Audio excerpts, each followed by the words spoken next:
Hi every one. നമ്മളിന്ന് discuss ചെയ്യുന്നത് HRA house rent അലവൻസിനെ പറ്റിയിട്ടാണ്. നമ്മൾ കഴിഞ്ഞ ക്ലാസ്സിൽ പലതരത്തിലുള്ള അലവൻസുകളെ പറ്റിയിട്ട് പറഞ്ഞു. അലവൻസസിനെ മെയിൻലി മൂന്നായിട്ടാണ് ഡിവൈഡ് ചെയ്യുന്നത്. അതായത് fully taxable allowances like DA, CCA, servant allowance, medical allowance etcetera. അതുപോലെ തന്നെ fully exempted sanctuary allowances, foreign allowances etcetera.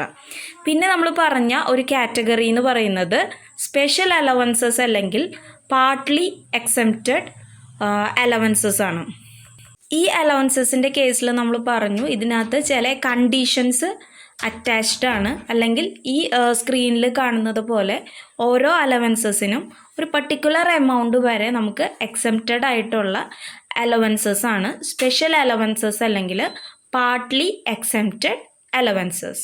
ഈ പാർട്ട്ലി എക്സെംപ്റ്റഡ് അലവൻസസ് അല്ലെങ്കിൽ സ്പെഷ്യൽ അലവൻസസിൽ വരുന്ന ഒരു ഇമ്പോർട്ടൻ്റ് ആയിട്ടുള്ള അലവൻസ് ആണ് HRA, ഹൗസ് റെൻറ്റ് അലവൻസ്. നമുക്കറിയാം, അത് പേര് കേട്ടപ്പോൾ തന്നെ നിങ്ങൾക്ക് ക്ലിയർ ആയിട്ടുണ്ടാവും.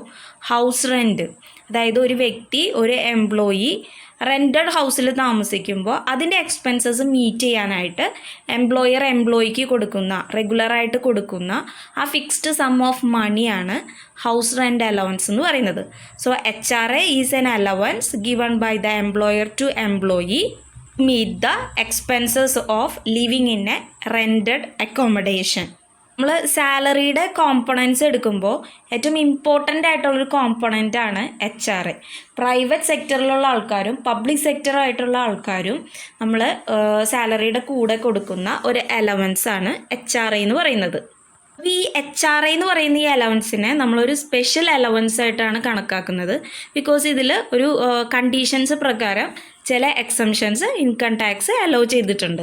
എന്തൊക്കെ കണ്ടീഷൻസ് ആണ് നമ്മൾ HRA ക്ലെയിം ചെയ്യാനായിട്ട് വേണ്ടതെന്നുള്ളത് നമുക്ക് നോക്കാം. First condition is he should be A salaried employee. And second one, he should receive a HRA as part of his salary. He should live in a rented accommodation. He should submit the rent receipts to the employer. Even the claim for HRA exemption that can be inform employer at the time of filing return. Okay, അപ്പോൾ ഈ പറഞ്ഞ conditions എന്താണെന്ന് നമുക്ക് detailed ആയിട്ട് നോക്കാം. So the first conditions for a claim for HRA is he should be a salaried employee. ഇവിടെ salaried ആയിട്ടുള്ള ഇൻഡിവിജ്വൽസിന് മാത്രമാണ് ഈ എക്സംഷൻസ് അല്ലെങ്കിൽ ഈ അഡ്വാൻറ്റേജ് കിട്ടുള്ളൂ. സെൽഫ് എംപ്ലോയിഡ് ആയിട്ടുള്ള, നമ്മൾ ഫ്രീലാൻസ് ആയിട്ട് എന്തെങ്കിലും ചെയ്യുക, അവർക്ക് ഈ എക്സംഷൻ കിട്ടില്ല. അവർ ഈവൻ റെൻറ്റഡ് ഹൗസിൽ താമസിച്ചാലും. നമുക്കറിയാം, സ്കോപ്പ് ഓഫ് സാലറി എന്ന് പറയുമ്പോൾ അതിനകത്ത് കമ്മീഷൻ, DA, ബോണസ്, അതുപോലെ ഒരുപാട് കോമ്പണൻസ് ഉണ്ട്, allowances, പെർക്യുസൈറ്റ്സ് etcetera.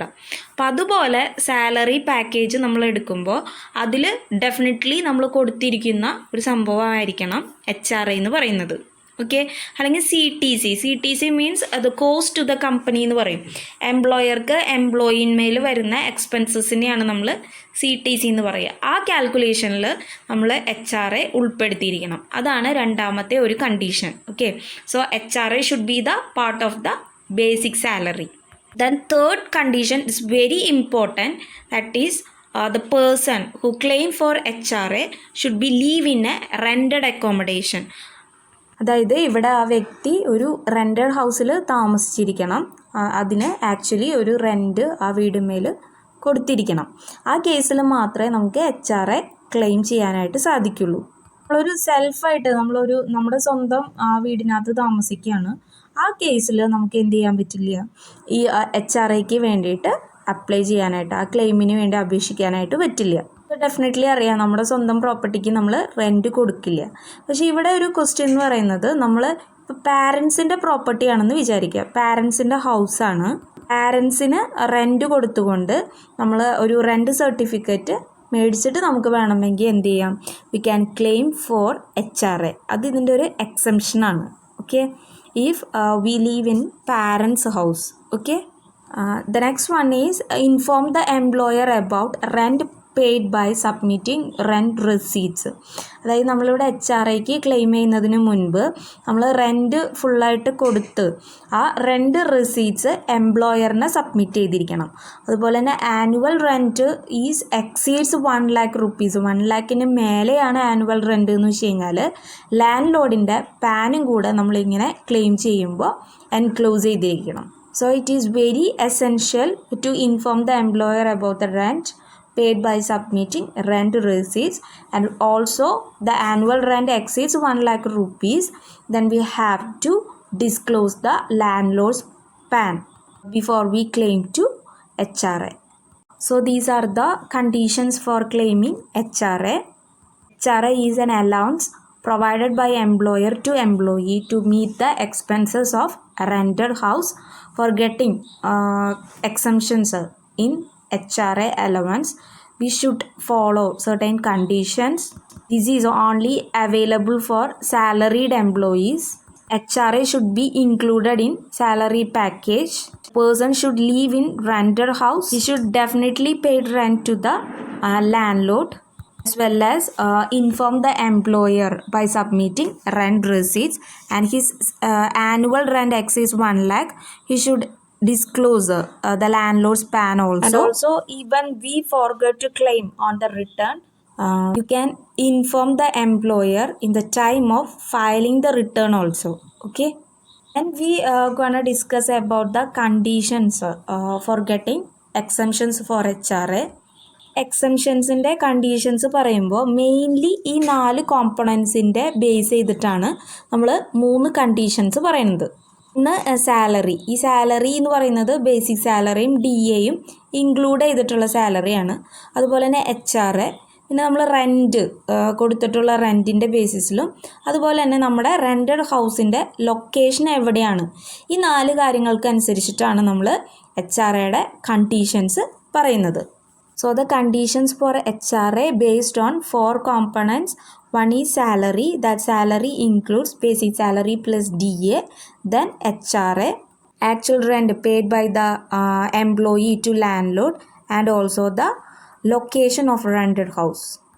Let's see on the basis of these 4 components what are the conditions here to get exemptions for HRA under Income Tax Act section 10(13)(a). ഇവിടെ കാണുന്ന ഈ section 10(13)(a) പ്രകാരമുള്ള ഈ 3 കണ്ടീഷൻസിനനുസരിച്ചിട്ട് അതിൽ ഏറ്റവും ലീസ്റ്റ് ആയിട്ടുള്ള എമൗണ്ട് ഏതാണോ വരിക ആ എമൗണ്ടാണ് നമ്മൾ ആക്ച്വൽ HRAയിൽ നിന്ന് എക്സംപ്റ്റ് ചെയ്തിട്ട് ഗ്രോസ് സാലറിനകത്ത് കാണിക്കുക. 3 ഏറ്റവും ചെറുത് ഏതാണെന്ന് നമ്മൾ നോക്കും. First one, actual amount received. Okay, അപ്പോൾ അത് എത്രയാണെന്ന് നമ്മൾ നോക്കും. ആക്ച്വൽ HRA എത്ര കിട്ടിയെന്ന്. പിന്നെ rent paid in excess of 10% of salary. ഇവിടെ നമ്മൾ ആദ്യം റെൻറ്റ് പെയ്ഡ് എത്രയാണെന്ന് നോക്കും. അതിൽ നിന്ന് സാലറിയുടെ 10% കുറയ്ക്കും. അത് തമ്മിലുള്ള ഡിഫറൻസ് ആണ് rent paid in excess of 10% of salary. അപ്പോൾ നമ്മൾ നേരത്തെ പറഞ്ഞ 2 കോമ്പണൻസിനെ ബേസ് ചെയ്ത് കഴിഞ്ഞു. ബേസിക് സാലറി അതുപോലെ തന്നെ റെൻറ്റും. പിന്നെ മൂന്നാമത് വരുന്നത് location of the rented house ആണ്. അതിന് ബേസ് ചെയ്ത ഒരു കണ്ടീഷനും കൂടി ഉണ്ട്. ലൊക്കേഷനെ ബേസ് ചെയ്തിട്ടുള്ള കണ്ടീഷൻ എന്ന് പറയുന്നത് നമ്മൾ മെട്രോപൊളിറ്റൻ സിറ്റിയിലാണ് നമ്മുടെ റെൻറ്റഡ് അക്കോമഡേഷൻ എങ്കിൽ 50% ഓഫ് സാലറി. ഇനി മെട്രോപൊളിറ്റൻ സിറ്റീസ് ഈ പറയുന്ന ഡൽഹി, മുംബൈ, കൊൽക്കത്ത, ചെന്നൈ ഇതല്ലാത്ത പ്ലേസസ് ആണെങ്കിൽ 40% ഓഫ് സാലറി. അങ്ങനെ ഈ 3 നമ്മൾ സെപ്പറേറ്റ് കണ്ടിട്ട് ഇതിലേറ്റവും ചെറുത് ഏതാണോ ആ എമൗണ്ട് നമുക്ക് ആക്ച്വൽ HRAയിൽ നിന്ന് ഡിഡക്റ്റ് ചെയ്യാം ആസ് എക്സംഷൻ. ഇതാണ് HRAയുടെ ഒരു കണ്ടീഷൻ എന്ന് പറയുന്നത്. അപ്പോൾ ആക്ച്വൽ റെൻറ്റ് എത്രയാണെന്ന് നോക്കും. പിന്നെ റെൻറ്റ് പെയ്ഡും 10% ഓഫ് സാലറിയും കണ്ടിട്ട് അതിൻ്റെ ഡിഫറൻസ് കാണും. ദെൻ നമ്മൾ ലൊക്കേഷൻ നോക്കിയിട്ട് മെട്രോപൊളിറ്റൻ ആണെങ്കിൽ 50% ഓഫ് സാലറി, അതർ ലൊക്കേഷൻ ആണെങ്കിൽ 40% ഓഫ് സാലറി എക്സംപ്റ്റഡ് ആണ്. ലീസ്റ്റ് ഓഫ് ദ 3 എക്സംപ്റ്റഡ് ആണ്, അത് ഓർക്കാം. ഇവിടെ സാലറി എന്ന് പറയുമ്പോൾ നമ്മളതിൽ ബേസിക് സാലറി, DA, കമ്മീഷൻ ഇതെല്ലാം ഇൻക്ലൂഡ് ചെയ്തിട്ടുള്ളതാണ് നമ്മളിവിടെ പറയുന്ന സാലറി. നെക്സ്റ്റ് നമുക്കൊരു എക്സാമ്പിൾ നോക്കാം. അതായത് ഒരു മിസ്റ്റർ എക്സ് എന്ന് പറഞ്ഞ ഒരു വ്യക്തിയുടെ കുറച്ച് ഡീറ്റെയിൽസ് ആണ് തന്നിട്ടുള്ളത്. അപ്പം നമ്മൾ നേരത്തെ പറഞ്ഞിട്ടുള്ള ആ കണ്ടീഷനിൽ വരുന്ന 4 കാര്യങ്ങളാണ് മെയിൻലി തരുന്നത്. സാലറി, HRA, അതുപോലെ തന്നെ റെൻറ്റ്, പിന്നെ ആ പേഴ്സൻ്റെ അക്കോമഡേഷൻ്റെ റെൻറ്റഡ് അക്കോമഡേഷൻ്റെ ലൊക്കേഷൻ, ഇത്രയും കാര്യങ്ങൾ ഇതിനകത്ത് ഉണ്ടാവും. ഇത് വെച്ചിട്ട് ആ 3 കണ്ടീഷൻ നോക്കിയിട്ട് അറ്റ്ലീസ്റ്റ് ഓഫ് ദ ഫോളോയിങ് നമ്മൾ എടുക്കും. ഓക്കെ, അപ്പം നമുക്ക് നോക്കാം. ബേസിക് സാലറി തന്നേക്കുന്നത് 60,000 പെർ മന്ത് ആണ്. 60,000 ഇൻറ്റു 12 കാണും. മുംബൈ എന്ന് പറയുമ്പോൾ മെട്രോപൊളിറ്റൻ സിറ്റിയാണ്. അപ്പോൾ 50% ഓഫ് ദി സാലറിയാണ് ആ കണ്ടീഷനിൽ പറയുന്നത് അല്ലേ. അതുപോലെ മന്ത്ലി റെൻറ്റ് 25,000 പറയുന്നുണ്ട്. അപ്പോൾ 25,000 കൂടെ 12 മൾട്ടിപ്ലൈ ചെയ്യണം. പിന്നെ പറയുന്നത് ആക്ച്വൽ HRA തന്നിട്ടുണ്ട്, അതും 20,000 പെർ മന്ത് ആണ്. ഇവിടെ എല്ലാം പെർ മന്ത് തന്നിട്ടുള്ള കാരണം 12 കൊണ്ട് നമ്മൾ മൾട്ടിപ്ലൈ ചെയ്യണം. ഇത്രയും കാര്യങ്ങളാണ് നമുക്ക് തന്നിട്ടുള്ളത്. ഇനി നമുക്ക് ഡീറ്റെയിൽഡ് ആയിട്ട് നോക്കാം. ആദ്യം ഈ ക്വസ്റ്റ്യനിൽ നമുക്ക് തന്നിട്ടുള്ള ആ 4 കോമ്പണൻസ് എഴുതിയേക്കാണ്. ഒന്ന് ബേസിക് സാലറി 60,000 പെർ മന്ത് എന്നാണ് പറഞ്ഞേക്കുന്നത്. 60,000 ഇൻറ്റു 12 കണ്ടു, നമ്മൾ 7,20,000 ആൻസർ കിട്ടും. ദെൻ ഇവിടെ മുംബൈ ആണ് നമ്മുടെ അക്കോമഡേഷൻ ലൊക്കേറ്റ് ചെയ്യുന്നത്, മുംബൈ ആണ്, മെട്രോപൊളിറ്റൻ സിറ്റിയാണ്. സോ 15% ആണ് ആ കണ്ടീഷനിൽ എന്നുള്ളത് നമുക്കറിയാം. ഓക്കെ, പിന്നെ റെൻറ്റ് പെയ്ഡ് നമുക്ക് വേണ്ട ഒരു കോമ്പണൻ്റ് ആണ്. അത് 25,000 പെർ മന്ത് എന്ന് പറയുമ്പോൾ 25,000 ഇൻറ്റു 12 നമുക്ക് 3 lakh കിട്ടും. ആക്ച്വൽ HRA റിസീവ്ഡ് അത് നമ്മൾ 20,000 പെർ മന്ത് എന്നാണ് പറഞ്ഞത്. 20,000 ഇൻറ്റു 12 2,40,000 കിട്ടി. ഇനി നമ്മൾ ആ 3 കണ്ടീഷൻസ് എഴുതാണ്. അതിൽ ഏറ്റവും ലീസ്റ്റ് ആയിട്ടുള്ളതാണ് എക്സംപ്റ്റഡ് എമൗണ്ട്. 3 കണ്ടീഷൻസ് എന്ന് പറയുന്നത് ഒന്ന് ആക്ച്വൽ HRA റിസീവ്ഡ്, പിന്നെ ലൊക്കേഷൻ നോക്കിയിട്ട് മെട്രോപൊളിറ്റൻ ആണെങ്കിൽ 50% ഓഫ് സാലറി, മറ്റ് സ്ഥലങ്ങളാണെങ്കിൽ 40% ഓഫ് സാലറിയാണ്. പിന്നെ rent paid in excess of 10% of salary. അപ്പോൾ ആക്ച്വൽ HRA നമ്മൾ കണ്ടുപിടിച്ച് വെച്ചിട്ടുണ്ട്. 20,000 ഇൻറ്റു 12 2,40,000. പിന്നെ ഇവിടെ മെട്രോപൊളിറ്റൻ സിറ്റി ആയതുകൊണ്ട് 50% ഓഫ് സാലറിയാണ്. Salary already 60,000 into 12 per month multiply ചെയ്ത് 7,20,000 കിട്ടിയിട്ടുണ്ട്. അതിൻ്റെ 50%, അതിൻ്റെ പകുതി, ഹാഫ് ഓഫ് ദ സാലറി എന്ന് പറയുമ്പോൾ 3,60,000 കിട്ടി. Next rent paid in excess of 10% of salary ആണ്. അതിൻ്റെ കാൽക്കുലേഷൻ ഞാൻ താഴെ ചെയ്തിട്ടുണ്ട്. അപ്പോൾ റെൻറ്റ് പെയ്ഡ് എന്ന് പറയുന്നത് നമുക്കിവിടെ 25,000 പെർ മന്ത് എന്ന് പറയുമ്പോൾ 3 lakh ആണ്. പിന്നെ 10% ഓഫ് സാലറി എന്ന് പറയുമ്പോൾ സാലറി 7,20,000 ആണ്. അതിൻ്റെ 10% എന്ന് പറയുമ്പോൾ 70,000. നമ്മൾ ആ കണ്ടീഷനിലേക്ക് എടുത്തെഴുതാണ് അത്. Rent paid in excess of salary of 10% of salary, rent paid in excess of 10% of salary എന്ന് പറയുമ്പോൾ അത് രണ്ടും ഡിഡക്റ്റ് ചെയ്യാണ് ആ എമൗണ്ട്. റെൻറ്റ് പെയ്ഡ് 3 lakhും 10% ഓഫ് സാലറി 72,000 ആണ് നമ്മൾ കുറയ്ക്കുക. അപ്പോൾ rent paid in excess of 10% of salary 2,28,000 കിട്ടി. ഇനി നമ്മൾ ഈ 3 കണ്ടീഷനിലും നമ്മൾ കാൽക്കുലേറ്റ് ചെയ്ത് കിട്ടിയിട്ടുള്ള എമൗണ്ട് കമ്പയർ ചെയ്യാണ്. അപ്പോൾ നമുക്കറിയാം actual HRA 2,40,000, 50% of salary 3,60,000, rent paid in excess of 10% of salary 2,28,000 ആണ്. ഇതിൽ ഏറ്റവും ലീസ്റ്റ് ആയിട്ടുള്ളത് നോക്കുമ്പോൾ നമുക്ക് 2,28,000 ആണ് കിട്ടുക. ഓക്കെ, അപ്പോൾ അതാണ് നമ്മൾ ആക്ച്വൽ HRAയിൽ നിന്ന് നമുക്ക് ഡിഡക്റ്റ് ചെയ്യാവുന്ന, എക്സംപ്റ്റ് ചെയ്യാവുന്ന എമൗണ്ട് എന്ന് പറയുന്നത് ഈ 2,28,000 ആണ്. ഇനി നമുക്കറിയാം ഇവിടെ നമ്മൾ എക്സംപ്റ്റഡ് HRA കണ്ടുപിടിച്ചിട്ടുള്ളത് 2,28,000 ആണ്, at least of the 3 conditions. Okay, അത് ആക്ച്വൽ HRAയിൽ നിന്ന് കുറയ്ക്കും. ആക്ച്വൽ HRA 2,40,000 ആണ്. അപ്പോൾ നമുക്ക് ടാക്സബിൾ HRA കിട്ടും, അതാണ് 12,000. ഓക്കെ, ഈ ഒരു ക്ലാസ്സിൽ നമ്മൾ ഡിസ്കസ് ചെയ്തിട്ടുള്ളത് HRAനെ പറ്റിയിട്ടാണ്. അതൊരു സ്പെഷ്യൽ അലവൻസ് ആയിട്ടാണ്, അല്ലെങ്കിൽ പാർട്ട്ലി എക്സംപ്റ്റഡ് അലവൻസ് ആയിട്ടാണ് കണക്കാക്കുന്നത്. Because sum of the conditions ഇതിനകത്ത് അറ്റാച്ച്ഡ് ആണ്. നമ്മൾ ഓൾറെഡി ഡിസ്കസ് ചെയ്തു.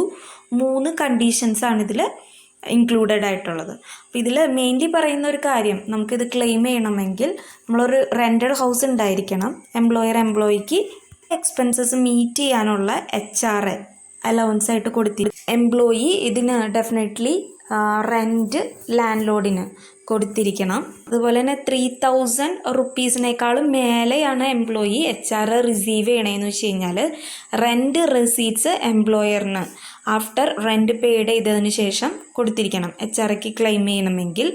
ആനുവൽ റെൻറ്റ് 1 lakhനേക്കാളും എക്സീഡ് ചെയ്യുകയാണെങ്കിൽ ലാൻഡ് ലോഡിൻ്റെ പാനും കൂടെ അതിനകത്ത് അറ്റാച്ച് ചെയ്തിരിക്കണം. HRAക്ക് എക്സംഷന് വേണ്ടിയിട്ടുള്ള ഈ 3 കണ്ടീഷൻസ് ഓർത്തിരിക്കുക. ലീസ്റ്റ് ഓഫ് ദ ഫോളോയിങ് ആണ്. ഈ 3 കണ്ടീഷനിലും ഏറ്റവും ചെറുതായിട്ടുള്ളൊരു എമൗണ്ടാണ് എക്സംപ്റ്റഡ് ആയിട്ട് എടുക്കുക. ഒന്ന് ആക്ച്വൽ HRA റിസീവ്ഡ്, പിന്നെ rent paid in excess of 10% of salary, പിന്നെ വരുന്നത് ലൊക്കേഷൻ വൈസ് ആണ്. അതായത് മെട്രോപൊളിറ്റൻ സിറ്റീസ് ആണെങ്കിൽ 50% ഓഫ് സാലറി, അതർ സിറ്റീസ് ആണെങ്കിൽ 40% ഓഫ് സാലറി.